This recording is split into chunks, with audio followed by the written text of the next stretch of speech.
지금 이제 또 초반에 말씀드렸지만 지금 맡고 계신 이제 간첩단 사건, 정확하게는 이제 간첩단 조작 의혹 사건. 예, 예. 저는 습관적으로 아, 간첩 조작 사건이다라고. 예, 과거에 뭐 지고 사실 있습니다. 워낙 그런 조작된 사건들이 많았잖아요. 공안 사건들이. 국민들이 그렇습니다. 뭐 아시는 분들은 다 아시지만은 그걸 또 나중에 다 드러나도 끝까지 인정 안 한 사람들은 안 해요. 죽어도.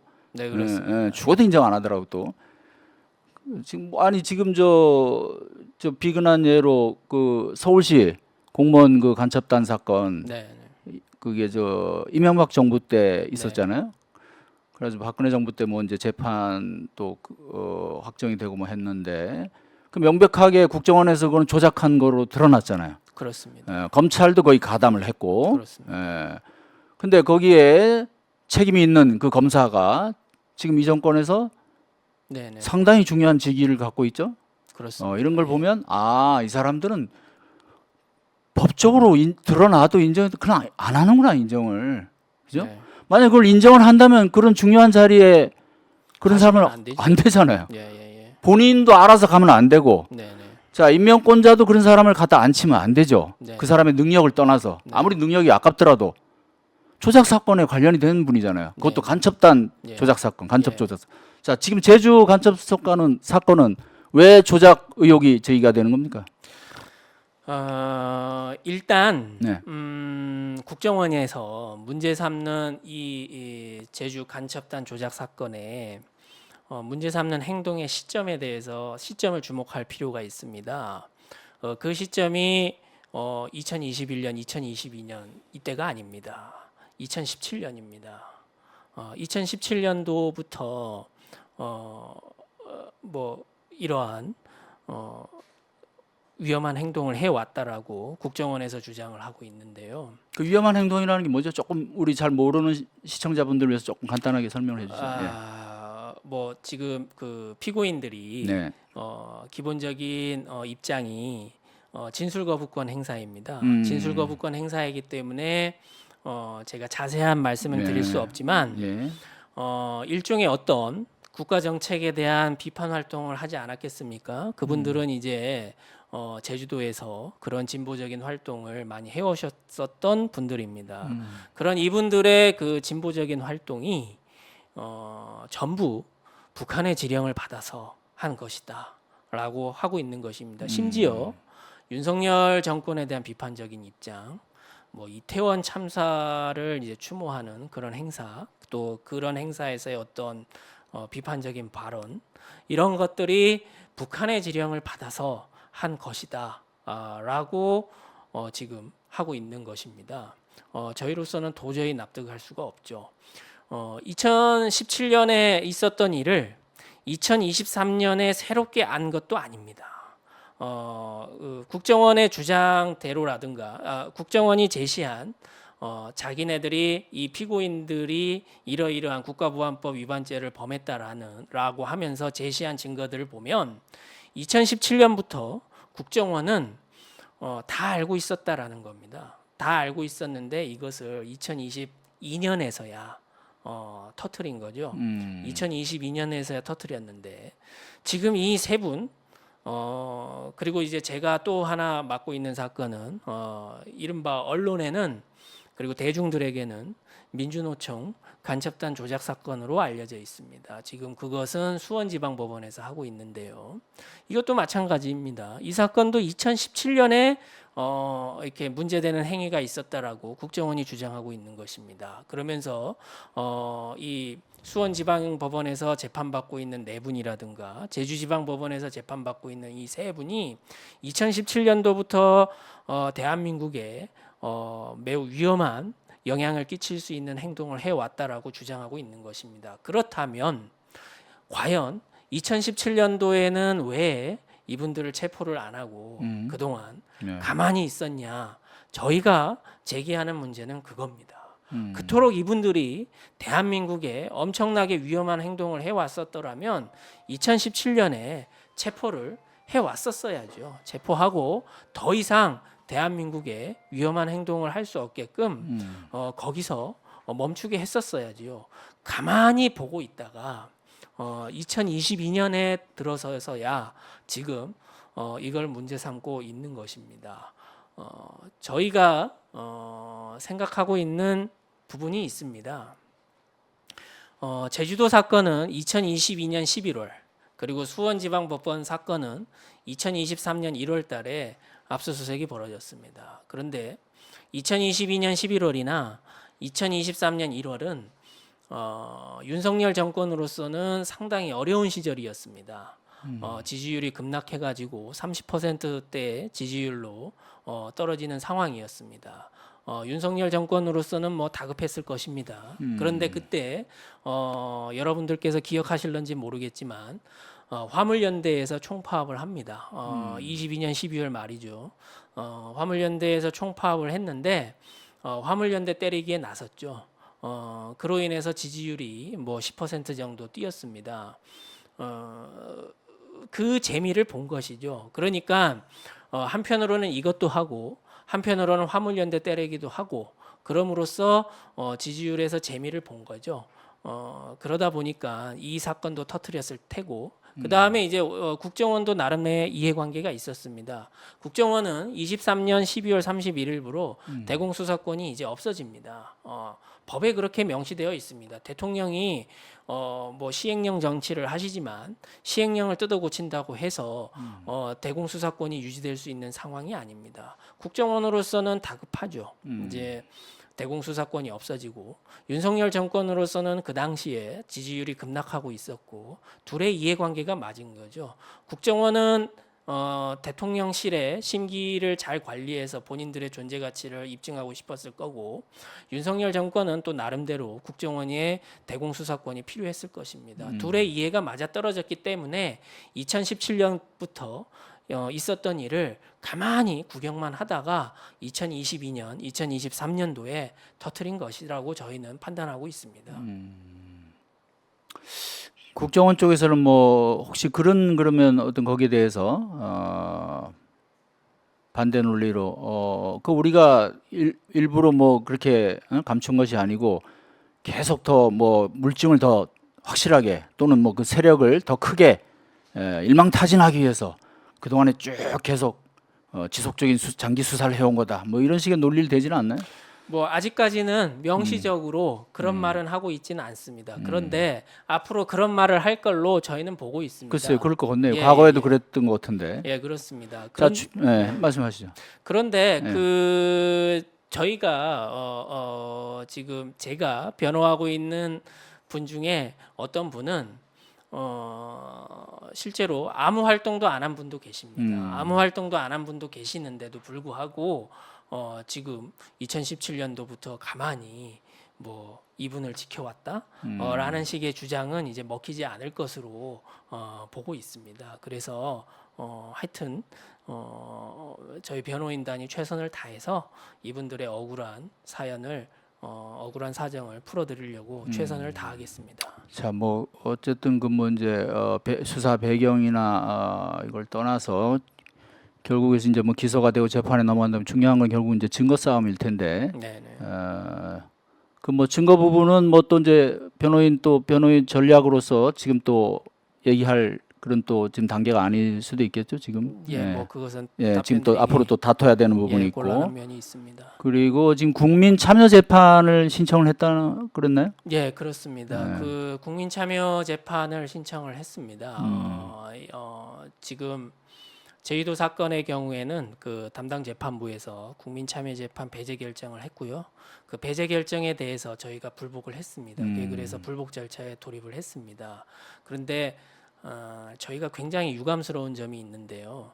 국민 참여 재판을 신청을 했더니 조선일보에서 저희 그 제주도 피고인들에 대한 그 맹공을 퍼붓는 사설까지 실었더라고요. 저희는 뭐 도저히 받아들일 수 없는 그러한 내용이었습니다.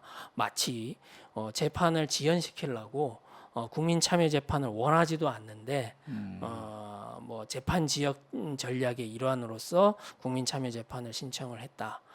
요런 식의 이제 사설을 냈더라고요. 아, 당사자들이 원하지도 않는다고요? 예. 어, 진정으로 원하지 않는데 그냥 지연시킬 의도로 요거를 냈다라는 사설을 냈습니다. 제가 즉각 이 오마이뉴스에 국민참여재판을 신청하는 것은 피고인들의 당연한 권리이다라는 취지의 이제 반박문을 냈습니다. 그 조선일보 사설을 보면 그 사설 내에 그런 문장이 있어요. 간첩도 피고인으로서의 권리가 있다. 본인들이 스스로 그렇게 적어놨어요. 조선일보 스스로. 국민참여재판을 신청하는 것은 피고인의 당연한 권리입니다. 피고인이 당연한 자신의 권리를 행사하는데 그걸 왜 문제 삼는지 모르겠습니다. 지금 국가보안법 사건에서 피고인들이 무슨 권리만 행사했다 하면은 조선일보는 재판 절차를 지연시키려고 저러고 있는 것이다라고 하고 있거든요. 그런데 재판 절차를 지연시키는 것은 피고인이 아닙니다. 재판 절차를 지연시키는 것은 국정원과 검찰입니다. 지금 국가보안법 사건에 공통적으로 나타나는 특징들이 있거든요. 그게 뭐냐면 증거 기록이 너무 방대해요. 제주도 사건의 경우에 10,000쪽이 넘어갑니다. 증거 서류가. 본인들이야, 아니 그 수사기관이야 2017년부터 매일 그걸 봐왔지 않겠습니까? 한 번 보고 두 번 보고 세 번 보고 했겠지요. 오늘 수사하면서 2017년도의 서류도 수사 서류도 검토하고 했겠지요. 그러니 자기들이야 뭐 며칠이면 그걸 다 읽을 수 있겠지요. 그런데 저희는 아무것도 몰라요. 아무것도 모르고 기소가 되고 나서야 그것을 받아볼 수 있게 됩니다. 10,000쪽을 일주일 뚝딱 읽는다고 해서 그게 어떻게 다 독해가 되겠습니까? 한 번 읽는다고 해서 그 내용을 어떻게 다 숙지하겠습니까? 이러한 방대한 증거를 다 내놓고 요거를 구속기간 6개월 내에 재판을 끝내야 된다라고 재판부를 압박하고 피고인이 권리를 행사하면 재판 절차를 지연하는 행위라고 비난하고 그러고 있습니다. 지금 10,000쪽의 증거를 내서는 안 됩니다. 지금 10,000쪽의 증거를 내는 이유는 2017년부터 2023년까지 수사를 했지 않습니까? 수사 과정에서 생산된 모든 수사 문서를 다 제출한다고 보시면 됩니다. 수사과 6년간 작성된 수사 문서의 거의 90%를 재판부에 제출하려고 하고 있는 것입니다. 당연히 증거가 많지요. 원래대로라면 그 10,000쪽을 하나하나 다 읽어봐야 되는 겁니다. 10,000쪽을 6개월 내에 읽는 것도 사실 어렵습니다. 게다가 피고인들은 구속된 상태입니다. 심리적으로 매우 위축되어 있고 외부와도 다 차단되어 있습니다. 본인이 예를 들어서 2020년 뭐 몇 월 며칠 날 무슨 행동을 했다고 하는데 감옥에 계신 분이 그걸 어떻게 알겠습니까? 본인도 본인 스마트폰도 한번 뒤져보고 본인이 무슨 수첩에 메모한 게 있으면 그 메모도 보고 그 다음에 주변 사람들한테 2020년도 몇 월 며칠 날 내가 어떤 행동을 했다라고 국정원에서 얘기하고 있는데 그날 내가 너하고 같이 있지 않았니? 나 그날 뭐 한 거 같아? 너 기억하니? 라고 물어봐야죠. 그래야 본인도 자기가 무슨 일을 했었는지 기억하지 않겠습니까? 어제 점심 식사에 뭐 먹었는지도 사실 기억나지 않습니다. 그런데 6년 전에 몇 월 며칠 날 몇 시에 무슨 행동을 했는지를 감옥에 계신 분이 그걸 어떻게 알아냅니까? 모든 외부와의 그 접촉을 다 차단해 놓고 무조건 6개월 내에 재판을 끝내라 라는 식입니다. 도저히 있을 수 없는 일이고요. 재판 절차를 지연시키는 것은 국정원과 검찰입니다. 이런 식으로 수사 과정에서 작성된 모든 문서를 시간 순으로 제출을 합니다. 그렇게 제출해서는 도저히 어떤 재판부도 저희 보고 맨날 부동의한다고 하는데요. 증거에 대해서 저희가 동의한다고 한들 그 방대한 수사 기록을 재판부가 다른 사건에 대한 재판도 하면서 그 10,000쪽을 다 읽고서 재판한다는 것도 어렵습니다. 저희를 나무랄 일이 아니고 수사기관의 이 잘못된 증거 제출 관행 이것이 지금 재판 절차를 지연시키고 있는 것입니다. 남을 탓할 일이 아닙니다. 본인들이 관행을 바꿔야 할 일입니다. 예, 우리 고 변호사님이 상당히 이제 격정적으로 말씀을 해주셨어요. 매우 화가 나서요. 그러니까요. 그 동안에 변호인으로서 이제 참여하시면서 정말 많은 문제점을 느끼신 것 같고 지금 말씀을 들어보면 지금 뭐 피고인들 또는 피의자, 피고인들의 어떤 실질적인 방어권이 지금 전혀 보장이 안 돼 있고 나아가 재판부조차도 제대로 재판을 할 수 있는 지금 여건이 지금 안 되는 셈이네요, 그죠? 그렇죠. 안 되죠. 예, 그 방대한 기록을 짧은 시일 안에 그 수사 기관의 어떤 자기네들의 어떤 그 편의에 맞춰서 그렇게 하려면 상당히 힘이 들 테고지만 그리고 사실 판사들이 뭐 사건이 한두 개가 아니잖아요. 그렇습니다. 그죠? 저희도 뭐 예전에 취재해 보면 정말 저 판사가 저 수사 기록은 다 읽고 나왔는지 의심스러울 때가 있단 말이죠. 엄청난 그런 양이 있고 진술도 많고 하는데 특히 상당히 사람의 어떻게 보면 이 국가보안법 사건은 우리나라에서 매우 그 중요한 사건이잖아요, 그죠?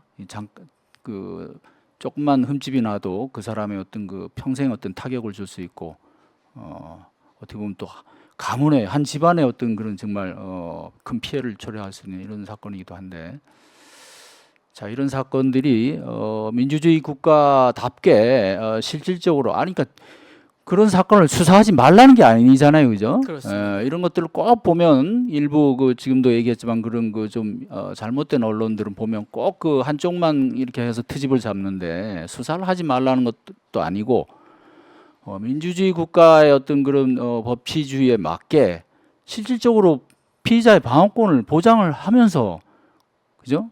그다음에 어떤 그 법적인 그 제도 안에서 권리를 다 누리면서 이렇게 할 수 있죠. 재판을 받을 수 있게 이렇게 해줘야 되는데 그것이 안 되고 있다는 부분. 이런 면에서는 아직도 우리가 참 가야 할 길이 먼 것 같아요. 그렇습니다. 지금 제가 담당하고 있는 피고인 네 분 같은 경우에 전부 다 평범한 시민들이 아닙니다. 일정 정도 사회적 지위를 갖고 계신 분들입니다. 진보당, 제주도당의 진보당, 제주도당 전직위원장, 현직위원장, 그리고 전국농민회 사무총장, 그 다음에 이제 또 다른 한 분은 제주도의 평화쉼터 대표이십니다. 그리고 세월호 추모 사업도 열심히 하고 계신 분들입니다. 이분들은 지금 자신에게 주어진 혐의에 대해서 지금 목숨을 걸고 싸우고 있습니다. 자기 인생 자체를 걸고 싸우고 있습니다. 이분들이 과연 재판이 벌어지니까 도망간다고요? 도저히 납득할 수 없습니다. 진보당 제주도당 위원장이 도망을 간다. 상상할 수 있는 일이겠습니까? 도저히 상상할 수 없는 일입니다. 근데 도주의 우려가 있다고 구속한 건가요? 그렇죠. 증거인멸 우려가 있다. 예. 도주 우려가 있다. 증거. 지금 이분들은 전부 다 진술거부권 행사하고 있습니다. 이 사람들로부터 어떤 이제 진술도 얻을 수 없습니다. 국정원과 검찰이 이제 기소를 했는데요. 이분들에 대해서 상당한 물증을 확보했다면서 이분들을 간첩으로 매도하면서 피의 사실 공표도 마음껏 했습니다. 그러면서 이제 조선일보에 보면 무슨 조직도 같은 거 뭐 어마어마한 게 있는 것 마냥 조직도까지 끌어가면서 피의 사실 공표도 다 했습니다. 이렇게 엄청난 증거를 확보했다고 스스로 이야기를 하고 있습니다. 그러면은 도대체 증거인멸 우려도 없고 도주 우려도 없는데 뭐 때문에 그렇게 구속 수사를 하고 구속 기소를 했는지 이유를 알지 못하겠습니다. 그렇게 자신이 있다라면 석방하고서 정정당당하게 피고인의 방어권을 보장을 하면서 재판에 임할 수 있도록 그런 조치를 취해야 한다라고 생각을 합니다. 자, 얘기하다 보니까 뭐 벌써 시간이 훌쩍 한 시간이 됐는데 우리가 지금 이제 마지막 건설 노조 얘기를 아직 못했죠? 요건 최대한 좀 짧게 얘기를 해야 될 것 같습니다. 이제 뭐 네, 마무리를 알겠습니다. 좀 해야 될 것 같아서. 자, 건설 노조 사건의 핵심 쟁점은 무엇이고 수사의 문제점이 무엇인가요? 건설 노조 사건은 예. 이제 그 건설 노동자들이 주로 이제 문제가 되는 게 우리나라 건설 현장의 가장 큰 문제는 불법 하도급입니다. 불법 하도급으로 인해서 임금 체불이 만연되어 있죠. 그래서 임금 체불 문제를 해결하기 위해서 이제 건설 노조를 설립을 합니다. 건설 노조를 설립을 해서 임금 체불을 해결을 하고 이런 게 이제 주된 취지였는데요.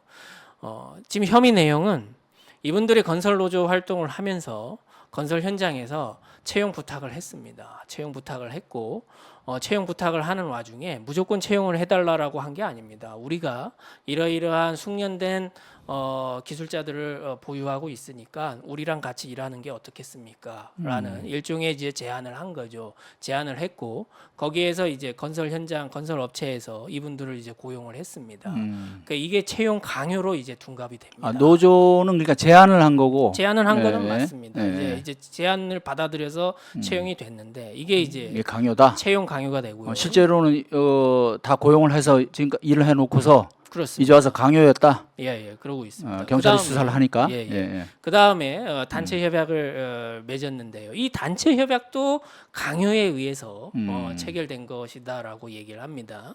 게다가 단체 협약 내용에 이제 복지비랑 노조 전임자 활동비를 지급하는 내용이 있는데요. 그것을 이제 받았습니다. 받았더니 이제 그 갈취했다. 라고 이제 둔갑을 시켜서 이분들에 대한 이제 탄압을 가하고 있는 그런 사건입니다. 아, 그 전임 조합원들 그 지원 받는 거 말이죠? 그 노조 회사- 전임자 예. 그렇습니다. 그게 어떻게 관치가 되죠? 그러게 말입니다. 저희로서도 어안이 벙벙하고요. 그 단체 협약상에 서로 그게 합의가 된 걸 텐데. 저로서는 예. 지금 우리나라의 노동자들이 이렇게 힘이 셌나라고 그러니까. 어리둥절하고 있습니다. 맨날 노조는 탄압받고 예. 임금체불 당하고 어디 가서 어려움을 호소하고 이런 집단인 줄 알았는데 지금 경찰 수사 결과에 의하면 완전히 거꾸로입니다. 건설업체 사장님들이 지금 약자이고 그 건설 노동자들은 건설업체 사장님들을 상대로 갈취를 하고 이런 갑질을 하고 무슨 우리 윤석열 대통령께서 표현하신 말씀 따나 건설 조폭인으로 이제 둔갑이 된 그런 상태입니다. 그런데 지금 제가 맡고 있는 사건은 제주도 지역에 있는 건설 노동자들에 이제 관한 사건인데요. 16개 공사 현장에 대해서 이제 문제를 삼고 있습니다. 그 구속영장 청구서에 보면 16개 현장에서 채용 강요를 하고 금품 갈취를 했다라는 내용이 주된 내용인데요. 이 16개 현장 중에서 12개 현장에서 12개 현장의 건설업체 담당자로부터 강요와 협박은 없었다라는 탄원서를 받았습니다. 그것을 저희가 이제 제출을 했고요. 근데 이제는 뭐라고 하느냐? 협박으로 강요를 했다라고 해서 저희가 아니다, 우리 채용 협박 강요한 적 없다라고 해서 그 탄원서를 냈더니 이젠 그 탄원서를 협박 강요해서 받아냈다라고 지금 이러고 있는 상황입니다. 그러면 도대체 우리는 뭘 어떻게 해야 우리의 무죄를 증명할 수 있다라는 것인지 도저히 지금 납득이 안 가고 있는 그런 상황입니다. 매우 지금 어려운 상황에 직면해 있습니다. 아이고 참 우리 고 변호사님 말씀 듣고 보니까 참 이런 일들은 사실은 일반 언론에 자세히 이렇게 보도도 안 되고 그죠? 그렇습니다. 뭐 예. 경찰이 무슨 압수수색했다 이런 것만 대문짝만하게 딱 해버리고 보도해버리고 그 진짜 그 실태가 뭔지 뭐가 잘못된 이런 것을 제대로 알려주는 언론 보도가 이어지질 않다 보니까 우리 국민들이 이런 부분을 잘 모르고 또 판단도 제대로 잘 못하실 것 같아요. 그래서 앞으로도 우리 또 변호사님 시간 나실 때 또 한번 이런 기회를 한번 가져보고요. 이 다음 지금 시간에 뭐가 또 있네요. 제가 몰랐는데 그래서 마무리를 해야 될 것 같습니다. 지금 오늘 못다한 얘기는 다음에 또 한번 시간 봐서 네. 조금 알겠습니다. 사실 이 건설 노조 문제도 상당히 이게 좀 깊이 있게 한번 또 다뤄봐야 될 문제 같은데 이 정권하고 뭔가 지금 코드를 맞춰서 지금 그렇게 진행되고 있잖아요. 자, 어쨌든 우리 수사기관들이 정말 국민을 바라보고 진짜 특정 정권의 어떤 그런 걸 바라보지 말고 길게 보고 진실을 쫓아서 그죠? 그 자기들도 진짜 그렇게 엉터리로 수사하고 어떤 권력의 눈치를 보는 수사를 하고 이러면 그 자식들 보기 민망하지 않겠어요? 제가 네? 네. 그 제주도에서 규탄 기자회견에 예. 이제 참석해서 발언을 한 적이 있습니다. 예. 제가 이제 그랬죠. 지금 경찰청장께서 전국의 이제 경찰분들에게 건설 노조에 대한 탄압을 열심히 하신 분들에 대해서 특진을 시켜주겠다라고 해서 뭐 특별 단속 기간 설정하고 얼마 전에 특별 단속 기간이 끝났더니 그것을 연장을 했어요. 제가 그렇게 말씀드렸습니다. 제주도 경찰들을 향해서 특진하지 마십시오라고 말씀드렸습니다. 이렇게 해서 특진하는 것이 자식들 보기에 뭐 그렇게 대단한 일이겠습니까? 그런 얘기를 하셨군요. 예. 특진하지 말라고 얘기했습니다. 다행히 특진을 단호히 거부하셨으면 좋겠습니다. 사람들이 모를 거라고 생각하는 것 같아요. 그런데 사람들 다 보고 있습니다. 말을 안 할 뿐이죠. 어느 경찰이 윤석열 정권 밑에서 특진했는지 다 보고 있고 다 듣고 있습니다. 제발 이성을 차려 주실 것을 간곡히 부탁드립니다. 자, 오늘 조성식의 어퍼컷 참으로 착잡합니다. 더 또 할 얘기도 있고 한데 다음 시간에 한번 또 못다한 얘기를 나누기로 하고 우리 저 고부건 변호사님 여러 가지 힘든 싸움을 하고 계신데 많은 분들이 좀 지지 또 응원해 주시면 좋겠고요. 앞으로도 또 계속 정의로운 활동 해 주시길 바랍니다. 오늘 감사합니다. 감사합니다. 네, 오늘 마치겠습니다. 감사합니다.